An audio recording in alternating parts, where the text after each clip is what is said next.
شہر میں 3 دوست رہتے تھے، ان میں گہری دوستی تھی، ہنسی خوشی زندگی گزار رہے تھے۔ ایک دن انہیں کہیں دعوت کے لیے دوسرے گاؤں جانا پڑا۔ انہوں نے فیصلہ کیا اور سفر کے لیے روانہ ہو گئے۔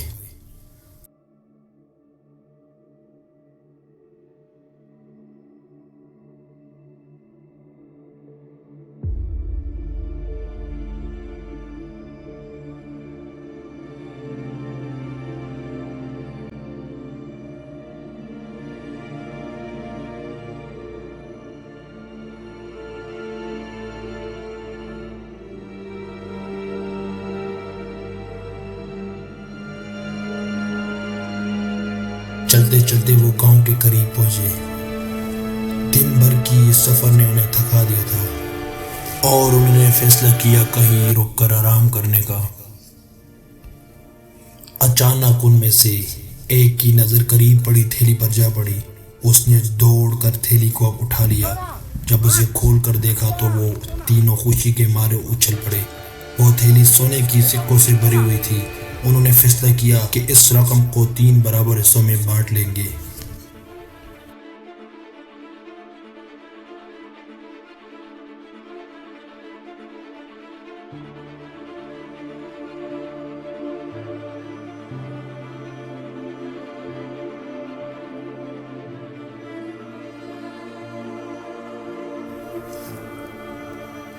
اسی دوران انہیں بھوک لگی۔ انہوں نے اپنے میں سے ایک ساتھی کو کچھ پیسے دے کر بازار بھیجا کہ کھانے کا کچھ سامان لے آئے۔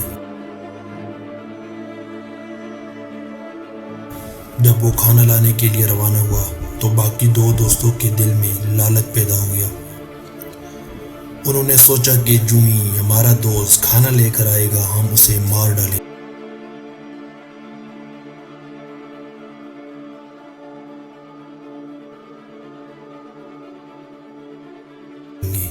اور ساری رقم آپس میں آدھی آدھی بانٹ لیں گے۔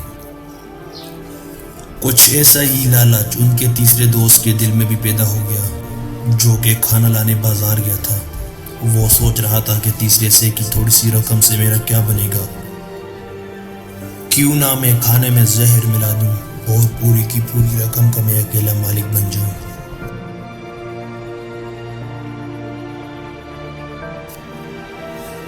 اور اس کی لالچ نے اسے مجبور کر دیا،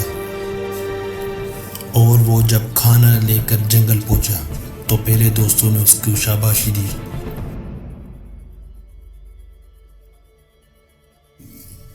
پھر آہستہ سے وہ دوسرے دوست کو اشارہ کرتا ہے اور وہ دوسرا دوست اسی طرح چالاکی کے ساتھ اس کا قصہ تمام کر دیتا ہے۔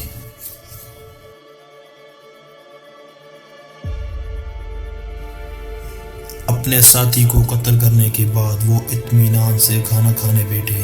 انہیں کیا خبر تھی کہ اس کھانے میں زہر ہے اور موت ان کے سر پر منڈلا رہی ہے۔ چنانچہ وہ زہریلا کھانا کھانے لگے اور آہستہ آہستہ زہر نے اپنے اثرات شروع کر دیے اور یوں وہی ڈھیر ہو گئے۔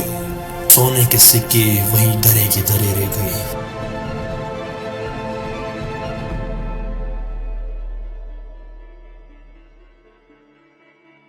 حاصل یہ ہوا کہ لالچ بری بلا ہے، لالچی انسان جلدی دھوکہ کھا جاتا ہے۔ اسی طرح حضرت علی المرتضیٰ رضی اللہ تعالیٰ عنہ نے فرمایا، لالچی آدمی ذلت کی زنجیروں میں جگڑا رہتا ہے۔